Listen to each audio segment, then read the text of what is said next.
déficit de atención, cuadros de ansiedad, cuadros de depresión en niños, ¿no? Problemas de trastornos obsesivos compulsivos o TOC. O sea, no había una claridad en relación a ello, ¿no? Es clásico en la literatura y también en la psiquiatría infantil tocar el tema de eh, Jean Itard, considerado el primer psiquiatra infantil, ¿no? Eh, que descubre los bosques de Aveyron en el caso de un niño, ¿no? Un niño abandonado, que se vivió abandonado hasta una avanzada edad, ¿no? En los bosques, entonces es encontrado y se dedica a la reeducación de este, ¿no? Sin embargo, no lo va a poder conseguir, ¿no? Utiliza todos los métodos pedagógicos basados en Rousseau.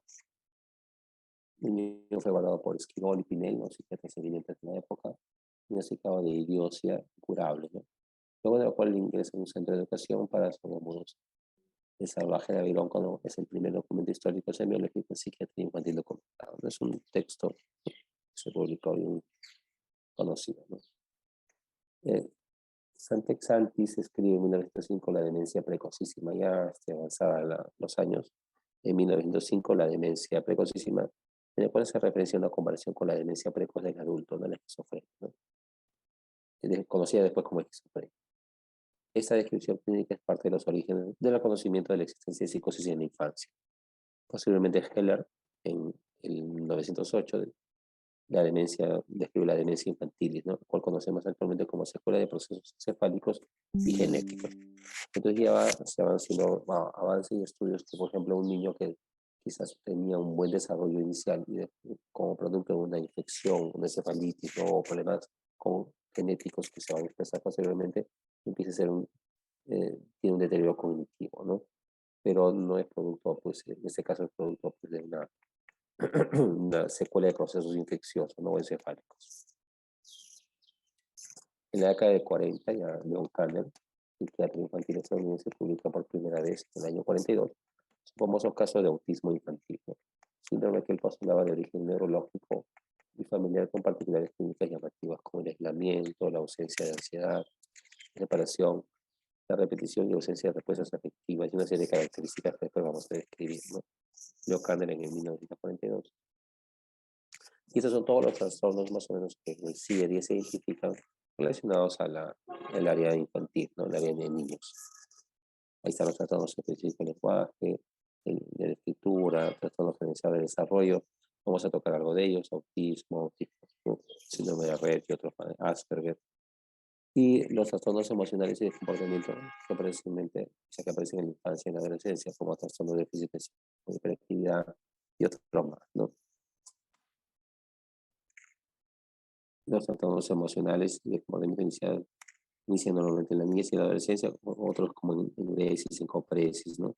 También que vamos a describir algunos.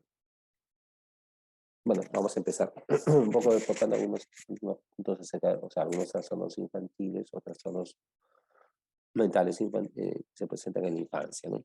Y en este caso vamos a tocar los trastornos de la eliminación.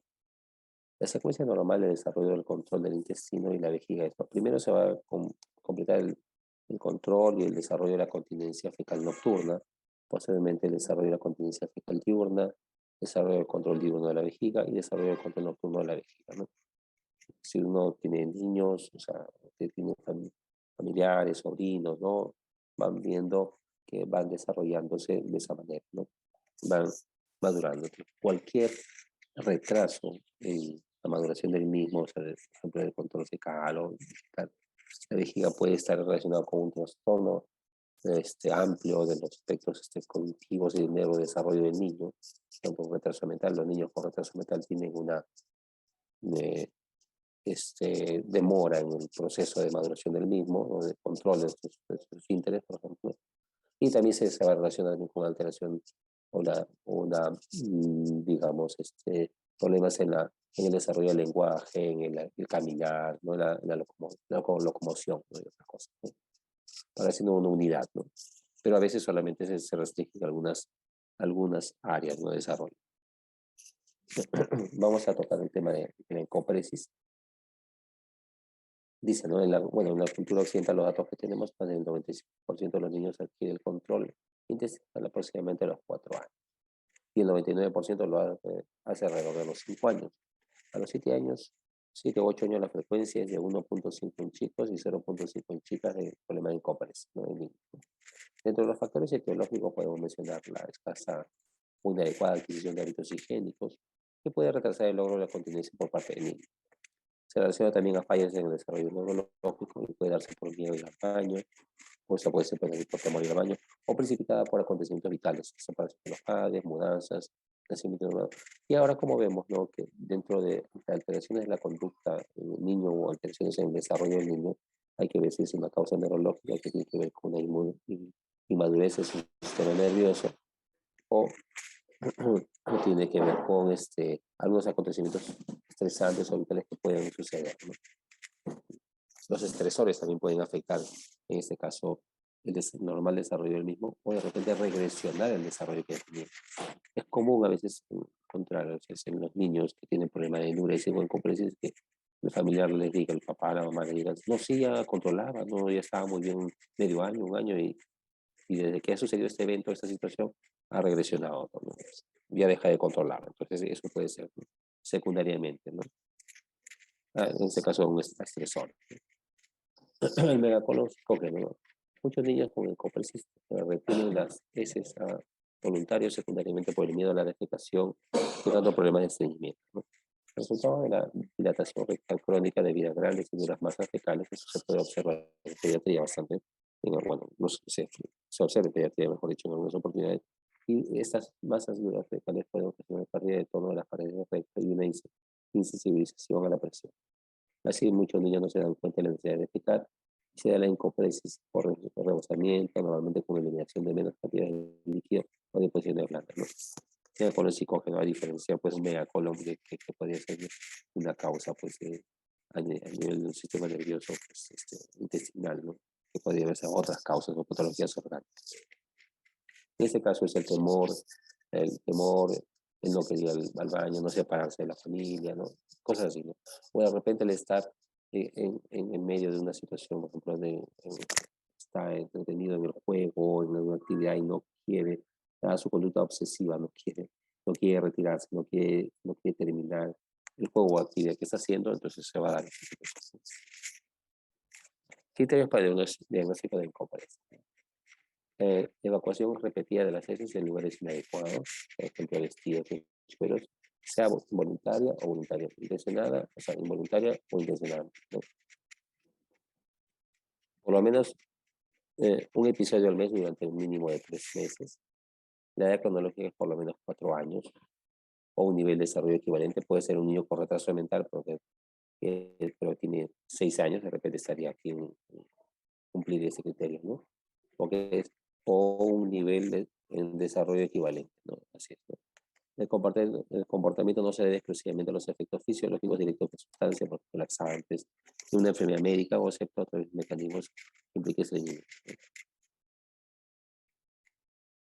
La, esa era la incomprensión, por ejemplo, técnica de 4 años, ¿no? Mínimo, ¿no? Y algunas características cumplidas. La enuresis ya es un problema, pues ya no es de las control intestinal, sino es ya el vesical, ¿no? La vejiga urinaria.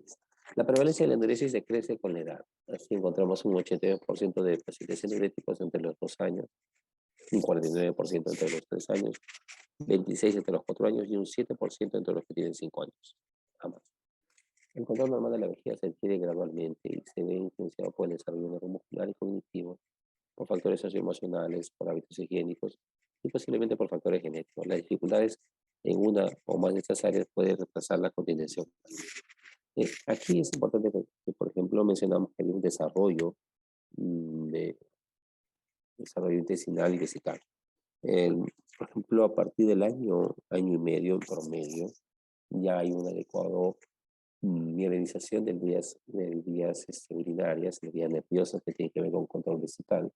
Por lo tanto, a partir del año y medio en promedio ya se puede educar al niño para el control vesical.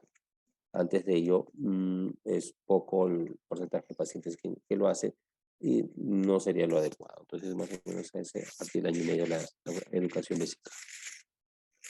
Alrededor del 75% de los niños con enuresis tienen un pariente de primer grado que es o fue un paciente diurético. Algunos factores de estrés psicosociales aparecen precipitar algunos casos de diuresis. En niños pequeños, este trastorno se ha asociado particularmente con el nacimiento de un hermano, la hospitalización entre los 2 a 4 años y el comienzo de la escuela, la ruptura de la familia, la mudanza, entre otros. Como habíamos mencionado, los estresores que pueden influir en la aparición de algunos problemas de ese tipo. Criterios para el diagnóstico de enuresis. La emisión repetida de orina en la cama o en los vestidos, sea voluntaria o intencionalmente. El comportamiento en cuestión es clínicamente significativo, manifestándose por una frecuencia de 2 episodios semanales durante por lo menos 3 meses consecutivos o por la presencia de malestar clínicamente significativo o deterioro social académico o de otras áreas importantes en la actividad del niño. La edad cronológica es por lo menos 5 años, ¿no? En este caso, en el anterior era 4 años, aquí es por lo menos 5 años, o el nivel de desarrollo equivalente. Puede ser un niño nuevamente con un retraso mental que tiene digamos, una línea de tiempo de maduración neurocognitiva diferente, por lo tanto, se va a retrasar este control, ¿no? Eh, el comportamiento no se debe exclusivamente al efecto fisiológico y directo de una sustancia, un diurético, o una enfermedad médica como una diabetes, una bífida, trastorno compulsivo, ¿no?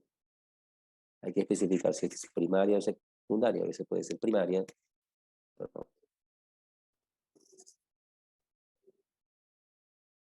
a veces, perdón, si es diurna o nocturna, a veces puede solamente un problema nocturno, que es más frecuente, pero también puede ser diurno. O también ver si esto es primario o secundario. Primaria cuando nunca ha tenido un control vesical y o sea, el doctor siempre usa pañal en mi hijito, ¿no? Tienes 7 años y está con pañal, ¿no? O si doctor, o doctora controlaba y después de un año ha tenido este problema y nuevamente está orinándose. Entonces, que sería secundario, ¿no? Bueno, ahora vamos a trastorno de la eliminación, hablamos un poco de lo que era el copresis, enuresis. Ahora vamos a tocar lo que es el trastorno generalizado de desarrollo. Los trastornos generalizados de desarrollo se caracterizan por una perturbación grave y generalizada de varias áreas de desarrollo, ¿no? Habilidades para la interacción social, para la comunicación y presencia de comportamientos, intereses y actividades estereotipadas, o sea, repetidas, ¿no? Se puede catalogar como obsesivas, ¿no? Los trastornos generalizados de desarrollo entre el espectro autista, ¿no? ¿Cuáles son? Por ejemplo, trastorno autista o autismo, ¿no? Trastorno de Asperger, trastorno de Rett, trastorno desintegrativo infantil o de Heller, trastorno generalizado de desarrollo no especificado, ¿no? Bueno, algunos datos. Matley en 1867 fue el primer psiquiatra que prestó atención a niños pequeños con condición mental severa. Leo Kanner, como ya mencionaba, en el 43, en su artículo Perturbaciones autísticas del contacto afectivo, proporcionó una descripción precisa y completa del síndrome, ¿no? Hugo Mendoza realizó el primer diagnóstico de autismo en la República Dominicana a nivel latinoamericano, ¿no? Trastornos autistas criterios, ¿no? Bueno, como ya lo había mencionado o adelantado, hay una alteración cualitativa de la interacción social, ¿no? Alteración del uso de comportamientos no verbales como contacto ocular, expresión facial, gestos reguladores de la interacción social. Son los niños pequeños que no fijan mirada, no por un contacto ocular. Tú hablas al niño, el niño puede contestar alguna palabra, pero mira a otro lado. La expresión facial también suelen no entender los gestos, no comprender los gestos ni tampoco expresarlos. Y sí, hasta a veces, bueno, eso es la comprensión, problemas, comportamientos no verbales, pero inclusive también tienen problemas al hablar, ¿no? Pero eso lo vamos a comentar después. Las relaciones inadecuadas con niños de su mismo nivel de desarrollo. Una de las características de los trastornos o trastorno de espectro autista, los niños con autismo, es que no van a interactuar mucho con compañeros de su edad. Por ejemplo, es un niño que tiene 4 años y todos los niños juegan, están ahí jugando, interactuando con una pelota, un juguete, ¿no? Hablan, conversan, pero los niños con estas características de autismo tienden a estar aislados, ¿no? No sé cómo. Hay, por ejemplo, podría ser un niño con síndrome de Down que tiene un retraso mental, pero el chico con síndrome de Down o retraso mental que no tiene ningún problema de autismo, interactúa muy bien con los otros niños, ¿no? gusta jugar, de repente no los entienden, no juegan de la misma manera, pero ahí está, detrás de los niños. En cambio, con un niño con autismo no, está aislado. No comparte con otros intereses huecos comunes, falta de reciprocidad social. O sea, la interacción social está muy afectada en todos los problemas de los cuadros de autismo. Alteración cualitativa de la comunicación. Ausencia o retraso en el oral. El niño tiene 2 años y no habla. Entonces, es un niño que a los 2 años los niños ya hablan. Mamá, quiero esto, ma, esto, papá. O sea, sí habla. Entonces, el niño a los 2 años no habla. Parece entenderte, pero no habla. O a veces ni te entienden, está en otra, el niño, pero aquí igual no habla. El sujeto es que habla. Hay incapacidad para iniciar o mantener una conversación con otros. Hablan, de repente si hablan, hablan lo mínimo, ¿no? Pero no interactúan más de conversar, de hablar de nada. Uso estereotipado y repetitivo del lenguaje. Tienen que repetir las palabras. Tú le dices algo, buenos días, repiten, ¿no? Hola, hola, repiten. ¿Cómo te llamas? ¿Cómo te llamas? O sea, solamente repiten, ¿no? Utiliza el lenguaje idiosincrático, ¿no? El propio particular, ¿no? O sea, ya vimos la interacción social alterada y la comunicación también. Inclusive hasta puede haber ausencia de lenguaje, ¿no? Patrones de comportamiento restringido, preocupaciones absorbentes por temas, por ejemplo, a veces se obsesionan con unos objetos y los juntan, con los que los coleccionan, adhesión inflexible, rutinas habituales. Ejemplo, se percibe bastante, doctor. Por ejemplo, los niños hacen su rutina, están en casa, y toda la rutina en casa es levantarse, ir a tal cuarto, a tal parte de la casa, tomar desayuno con mamá, papá, qué sé yo. Es una rutina que se ha hecho un hábito, ¿no? Y cuando, por ejemplo, era la hora en que tenía que ver un programa y tienen que salir, para el niño es un problema, porque hay una adhesión inflexible, ¿no? Rígida a patrones o hábitos, ¿no? O rutinas, ¿no? Manierismos motores repetitivos, por ejemplo, sacudir o girar las manos, dedos o movimientos complejos del cuerpo, esos manierismos, el sofocarse las manos, el mover las manos. O sea, ¿no? Estas situaciones son conductas eh, especiales que se presentan en estos grupos. Preocupación persistente por parte de objetos. Pues les gustan coleccionar, son obsesivos, coleccionan cosas, ¿no? Acumulan cosas. Funcionamiento normal de la interacción social, lenguaje o juego simbólico y imagen. Síntomas asociados al autismo. Por ejemplo, tenemos niños de hiperactividad, heterovelocidad, rabietas, hacen rabietas, se golpean en el suelo, se tiran al suelo, trastorno del sueño, trastorno de la alimentación, de sensibilidad.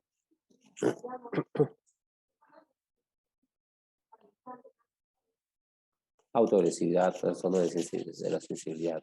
Son muy sensibles a los ruidos, ¿no? Los niños con autismo no toleran los ruidos, situaciones de ese tipo no la rechazan y los alteran fácilmente. Bueno, algo de epidemiología, ¿no? La prevalencia de autismo desde 5 a 10.000 habitantes, ¿no?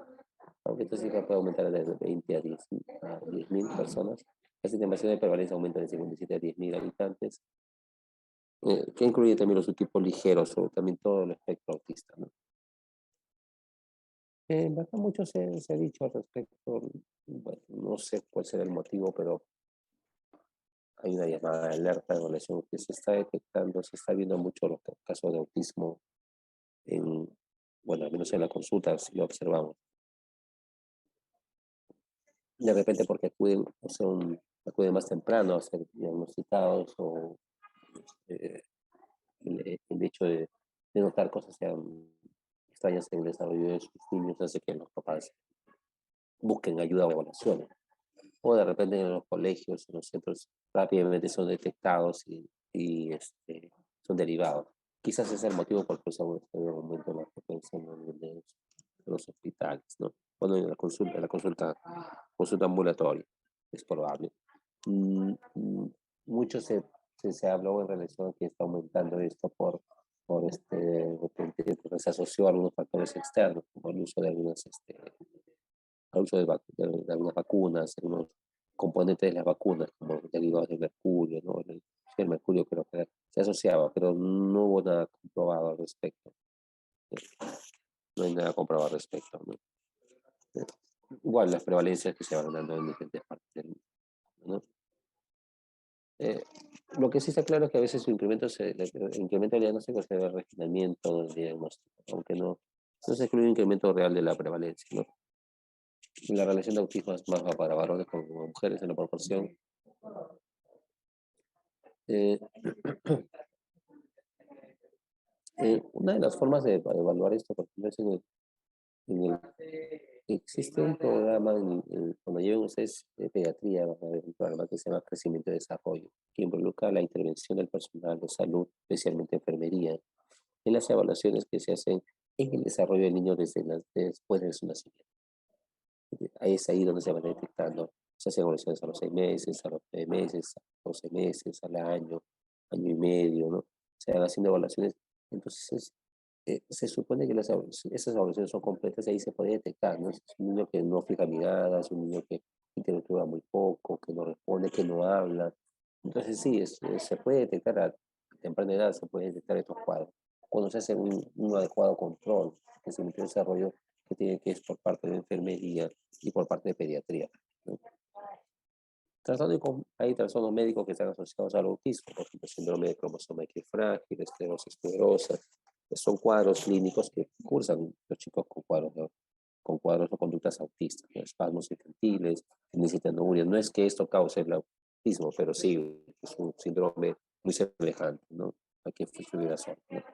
Fenilcetonuria, síndrome rubeólico intrauterino, hidrocefalia, síndrome de Moebius, distrofia muscular de Duchenne y otra, ¿no? Hay signos importantes antes de los 2 años de edad, como ya lo habíamos mencionado. No responde a su nombre. Cualquier niño en promedio, o sea, responde a su nombre. Le llaman Juan y voltea. Juan, ven, y Juan viene. Juan, ¿quieres esto? Sí, no, ya, se relaciona. No sigue instrucciones. No, parece que, pues, dice que estuviera sordo, ¿no? Pero sí, escucha. Inclusive hay que hacerle evaluaciones auditivas para ver si tiene ese problema, ¿no? Cualquier tipo de retardo en el lenguaje, no sabe jugar con juguetes, no contacto visual, no sonríe socialmente, parece estar en su mundo, parece muy independiente. Eso es antes de los de la edad. Y signos más tempranos, repito, crecimiento rápido de la cabeza, no balbuceo a los 12 meses. Por ejemplo, en menciona crecimiento y desarrollo, ¿no? Las enfermeras saben que a los 12 meses ya balbucea, inclusive dicen algunas palabras. Perdón un momento,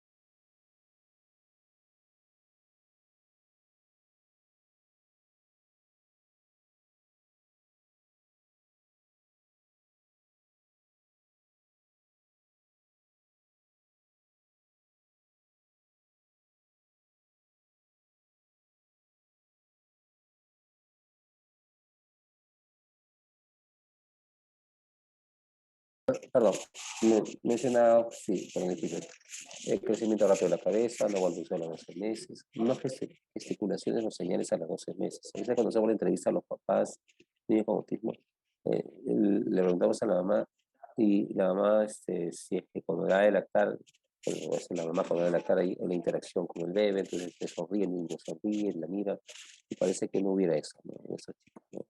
Pues sí, las mamás mencionan que sí, sí debe lactar, pero no sonríe, doctor, no juega conmigo, ¿no? Ausencia de palabras a los 16 meses, ausencia de frases de 2 palabras a los 2 años, cualquier pérdida de habilidades en cualquier edad, ¿no? O sea, eso llama la atención. Entonces, todo eso se detecta en lo que es el desarrollo del niño sano, el crecimiento y desarrollo. Este, es bueno estos programas, porque tienen que detectar no solamente problemas de autismo, también otros problemas motores, otros problemas mayores, ¿no? Cuando es adecuadamente llevado, pues sí, sí cumple esa funcionalidad, ¿no? Para un momento, un momento. No seguimos. Perdón. En la dirección.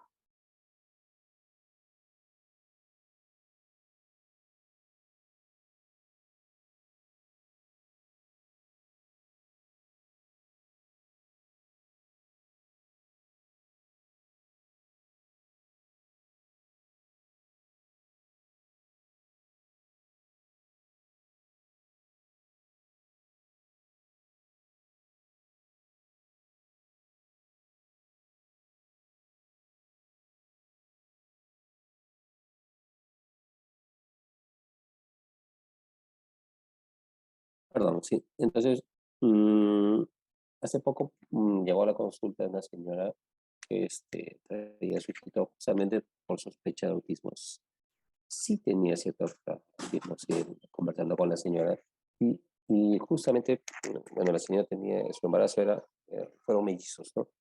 Ella veía, comparaba, pues, ¿no? O sea, se comparaba, pues, ella sabía, se podía comparar. La evolución de uno de los mellizos era normal y la evolución del otro niño era diferente, ¿no? El otro niño, ¿no? Como justamente eh, no hablaba, no, mm, la interacción era muy pobre, poco, tendría pues tendencia como a la irritabilidad, las rutinas, o sea, hacía berrinches, cuando no hacían caso a lo que quería, más o menos.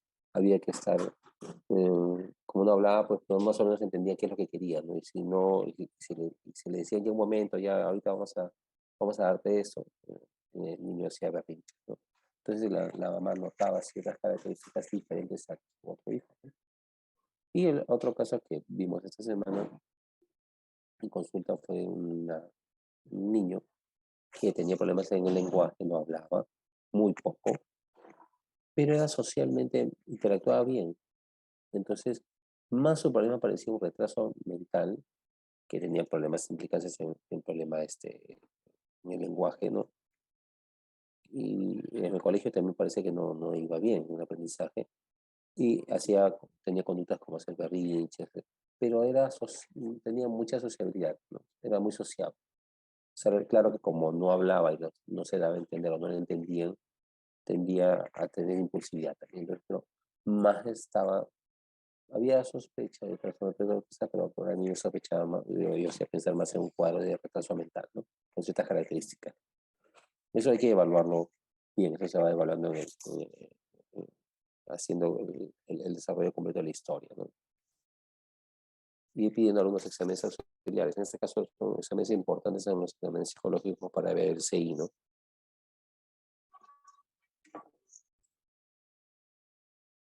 Trastorno degenerativo infantil, ¿no?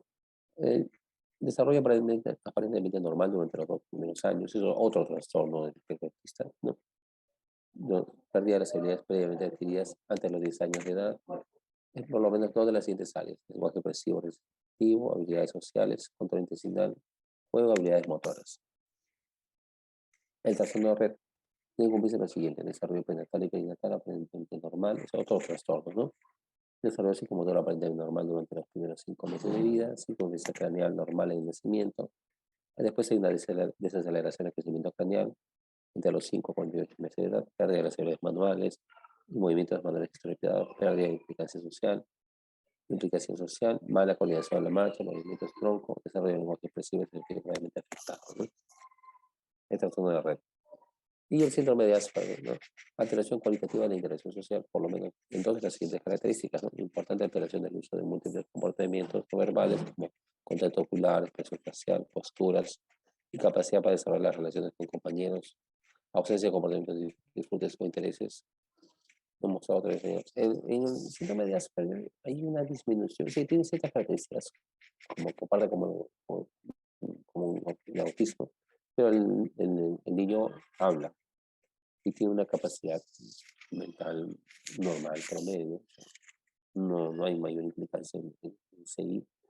Pero el niño habla, pero no va a entender es capaz de entender el lenguaje literal, lenguaje digital, pero no el analógico o el lenguaje textual. No entiende.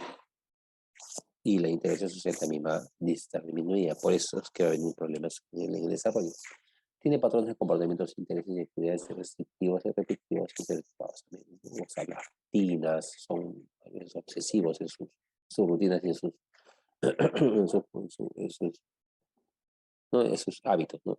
Adhesión aparentemente inflexible a rutinas o rituales específicos no funcionales, manierismos motores estereotipados y repetitivos, preocupaciones persistentes por parte de los, ¿no?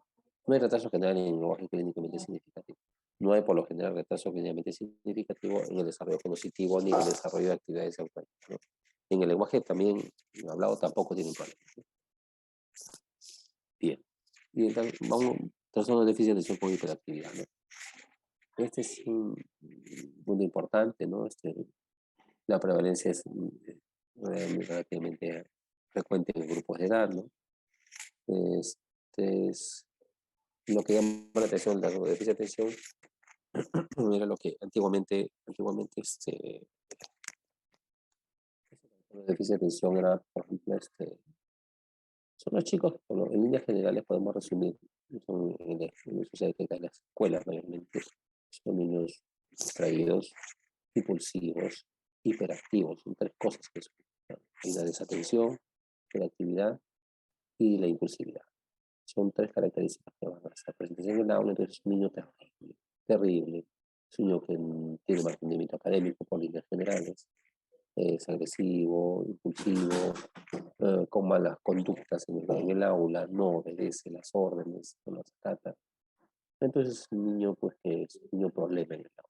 Entonces, muchas de las veces esos chicos que son muy hiperactivos en las aulas que hemos visto, de repente que recordamos, es probable que hayan tenido este cuadro, ¿no? Existe una prevalencia del 5% de los niños en edad escolar, más frecuente en varones. Trastorno del neurodesarrollo de inicio en la infancia, provoca un patrón persistente en la falta de atención, hiperactividad e impulsividad, como he mencionado. Estas conductas no son más frecuentes e intensas de lo esperable para la edad del niño. Por ejemplo, el niño tiene 3 años, es así. Niños 4 años también, pero van bajando. A los 5 años ya el 80% ya mejora, ¿no? Solamente un 10%, un 20% que ya cuando sale la época escolar, 5, de 6, 7, 8 años, hay un 5% que persiste con eso, ¿no? No es mala educación, ¿no? Es un trastorno del neurodesarrollo, ¿no? El diagnóstico es clínico y seguramente en una cuidadosa historia clínica personal. Hay que hacer algunos exámenes auxiliares como tomografías o electroencefalogramas si es que sospechamos un cuadro neurológico o un cuadro convulsivo, un epilepsia, pero si es que no se sospecha de ello, no. Se puede hacer para descarte, ¿no? Pero no es que porque sea para el diagnóstico, ¿no? Hay que identificar los niveles de atención, actividad, impulsividad inapropiados para la edad de desarrollo. Como mencionábamos, un niño, pues, no podemos comparar. Por ejemplo, los niños de 2 años, de 3 años son hiperactivos, todos. Pero un niño de 7 años, de 8 años, ya no. Un porcentaje mínimo sí tiene esas conductas y el resto obedece las indicaciones, qué va a decir, va a dar nota, qué va a decir la profesora. Entonces, uno va, digamos, va viendo eso, ¿no? Entonces, los niños a esta edad, estos chicos, pueden 7, 8 años, no hay un filtro y no obedece las indicaciones. Eh, los criterios diagnósticos según el DSM-5. No presta atención a los detalles, a menudo tiene dificultades para mantener la atención. Todos son criterios o síntomas de desatención. No sigue instrucciones, a menudo tiene dificultad para organizar tareas, evita o se siente disgustado en las tareas que requieren objeción mental, no a menudo extravía objetos y todo lo demás tiene que ir con esa atención. Y la hiperactividad, a menudo mueve manos y pies, aparte, o inclusive hasta se puede levantar el aula, sale del aula, todos quietos, alumno Rodríguez, y sigue caminando, sigue hablando.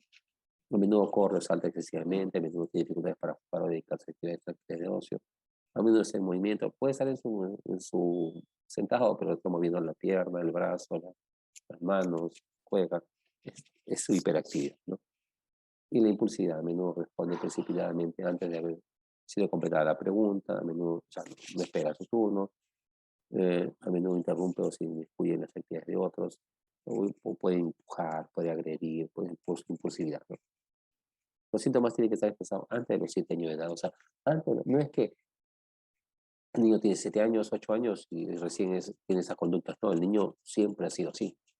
Por eso cuando se hace la historia clínica en el nido, de 3, de 4, de 5 años era así, primer grado también, en segundo grado que están evaluando en la consulta también es así.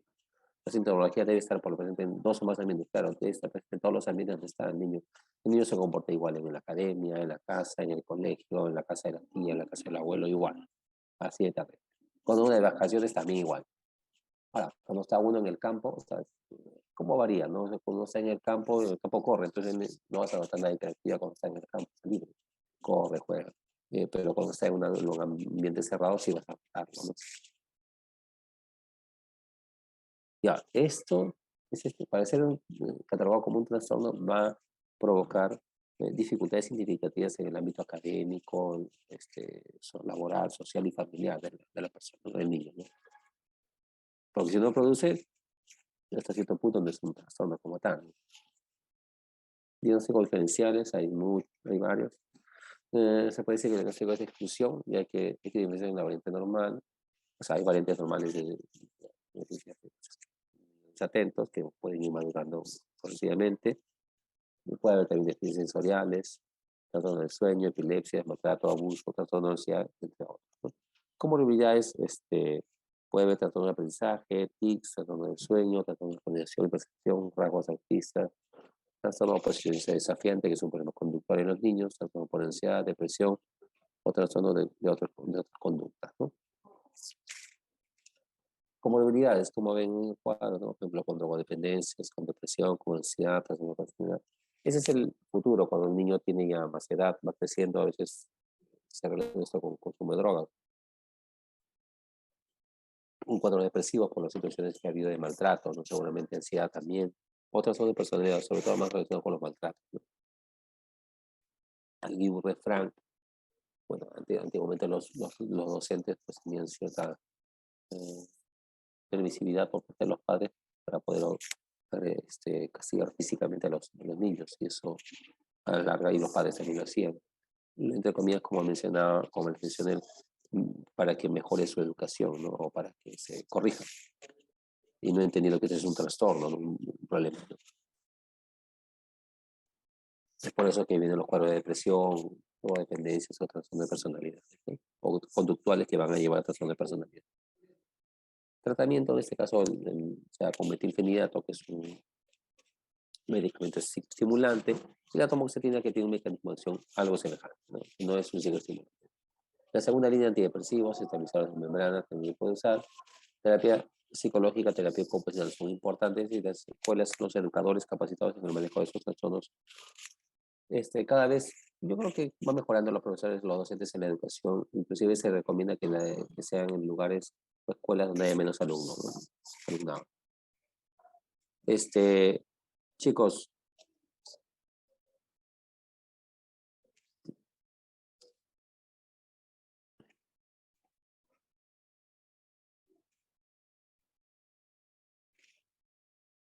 chicos, ¿me escuchan? Sí, doctor, escuchamos. Gabriela, hola Gabriela, ¿estás con audio? Oh, así. Gabriel, ¿estás con audio? Sí. Sí, estamos escuchando bien. Gabriela, sí, vas a disculpar, ahorita me han llamado de la dirección, tengo que ir. Ya estoy en el hospital. Me queda pendiente solamente una clase con ustedes, que es la de TCA. A ver si la coordinamos esos días, bueno, un día en la mañana, ¿ya? Ok, no hay problema, coordinamos. Sí, yo hubiera querido, pero ahorita me han llamado hace un ratito, tengo que ir porque hay una situación con los cascos ahorita. Vamos a ver, ¿ya?